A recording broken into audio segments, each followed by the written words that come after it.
Estás escuchando la homilía del día desde Magdala, Tierra Santa. En aquel tiempo, al pasar, vio Jesús a un hombre llamado Mateo, sentado al mostrador de los impuestos, y le dijo: sígueme. Él se levantó y lo siguió.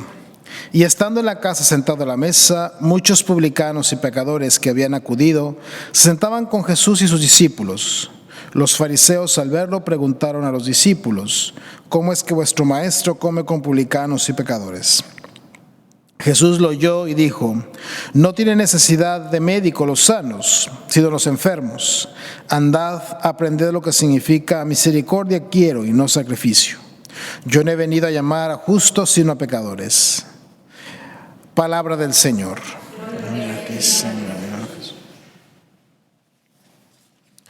Pues justamente esta semana nos ha estado acompañando en la liturgia el profeta Amós.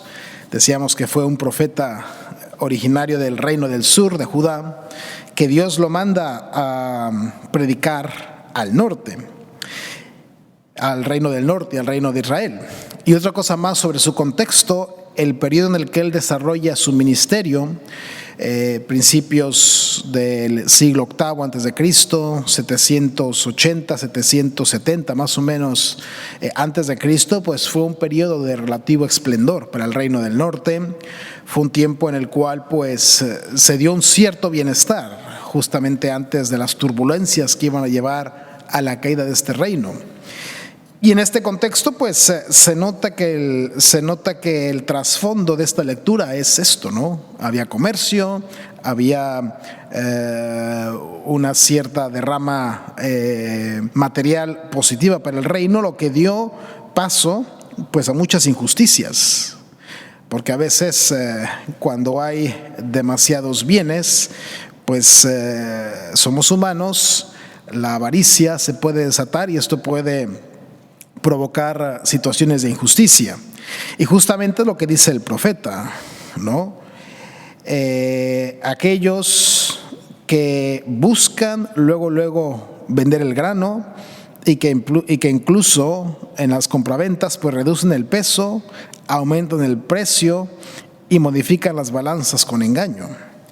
Y esto pues obviamente para detrimento del pobre, para comprar al indigente por plata y para vender hasta el sabao del ganado. Esas injusticias que a fin de cuentas pues a los pobres les afectan. Y vamos a decir como en la bimilenaria tradición de la Iglesia de hablar sobre la justicia social, tenemos en los últimos siglos pues tantas encíclicas de los papas sobre la cuestión social, Sollicitudo Rei Socialis, Centesimus Annus y tantas otras, pues vemos aquí, podríamos decir, el preámbulo, la prehistoria de la doctrina social de la Iglesia, que siempre hay una constante: el cuidado del pobre, que siempre hay una constante, pues evitar las injusticias. Y es lo que hoy pues el profeta le recrimina: justicia al pobre. Y justamente parte de los castigos es la manera como los profetas hablaban, una manera que a nosotros nos puede escocer hoy en día, pero que en el contexto y en el vocabulario de la cultura era aceptado, pues como esos oráculos o de venganza o de castigo, justamente, ¿no? Haré que el sol se oculte a mediodía. O sea, no es nada más un castigo personal, sino incluso cosmológico. Hasta los mismos astros formarán parte de este castigo. Justamente pues para lograr esta justicia. Y yo creo que este reclamo de justicia al pobre pues es tan actual en tiempos de Amós como hoy en día, 2024. Entonces ojalá que en nuestra vida pues también hagamos realidad esta justicia que el Señor nos pide. Justicia personal en nuestras relaciones personales, pero también como sociedad, porque a fin de cuentas pues una de las constantes de la doctrina social es esto: crear las estructuras sociales que puedan favorecer el florecimiento de todo mundo, crear esas estructuras que ayuden realmente que todos los hombres encuentren pues ese desarrollo que necesitan para su plenitud. Y después el Evangelio de Mateo, ahora pues habíamos dicho que ayer Jesús cruzó con la barca a la otra orilla del mar y ahora está presumiblemente en Cafarnaúm, y en este momento pues Jesús mira a Mateo y lo dice: ven y sígueme. Y ayer habíamos leído el recuento de la vocación del profeta Amós, que pues él le decía a Dios: ve a profetizar a mi pueblo. Amós le decía: yo no soy ni profeta ni hijo de profetas. Llama a alguien que no tenía ningún contexto, ningún pedigrí para ser ni profeta. De la misma manera hoy Cristo llama para seguirlo, pues no a un fariseo, no a un letrado, sino a un cobrador de impuestos, que recordemos cómo pues eran mal vistos por los judíos, porque eran los que colaboraban con el Imperio Romano que los oprimía, y a este colaborador, que posiblemente pues no tenía ninguna formación específica para ello, Cristo le dice: ven y sígueme. En pocas palabras, Cristo llama a quien quiere, a pesar de la historia, a pesar de que no tenga ningún contexto personal. Pero también hay una diferencia entre la vocación de Amós y la vocación de Mateo. Ayer decíamos que Dios le manda, decía: ve a mi pueblo, vete al norte, ¿no? Ve a profetizar a mi pueblo. Y hoy Cristo le dice únicamente: ven y sígueme. Como la diferencia es grande, porque en el Amós Dios lo mandaba pues a una misión un poco extrínseca, pero en esta ocasión es únicamente el seguimiento de una persona.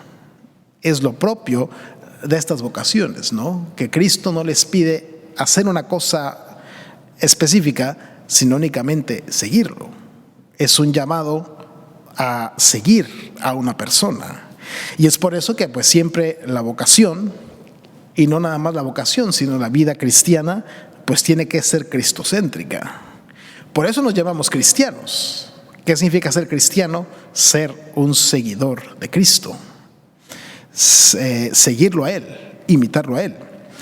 Y en este contexto, pues Cristo llama a Mateo, e inmediatamente vienen las críticas de los fariseos. ¿Cómo es que él come con publicanos y pecadores? Dentro de la religiosidad ritual de los judíos, pues era un motivo de mancharse, era un impedimento para estar puro. Justamente pues tratar con ese tipo de personas. Y la respuesta de Cristo pues es perfecta: misericordia quiero y no sacrificios, porque son los médicos, pero son los sanos los que tienen necesidad de médico y no los enfermos. Y aquí pues cita a este profeta: misericordia quiero y no sacrificio, para decir lo importante, lo que quiere Cristo es una religión del corazón, no una religión de las formas, no una religión en la cual observes un rito y se acabó, sino una conversión del corazón. Las formas van a ser importantes siempre y cuando estén acompañadas de este corazón. Pero si los ritos, a fin de cuentas, están desconectados o contradicen justamente esa misericordia, esa religiosidad interior, pues son ritos, son formas que van a estar muertas, que van a estar secas. Y es lo que a lo largo del Evangelio pues Cristo le achaca a los fariseos. Él no les achaca que sean religiosos, Él les achaca este formalismo por el cual la letra vale más que el espíritu. Y ojalá pues que también nuestra vivencia de la fe esté animada por este espíritu interior, por este corazón que quiera donarse más y más. Que así sea. Muchas gracias por escucharnos. Si quieres conocer más acerca de Magdala, síguenos en YouTube y Facebook.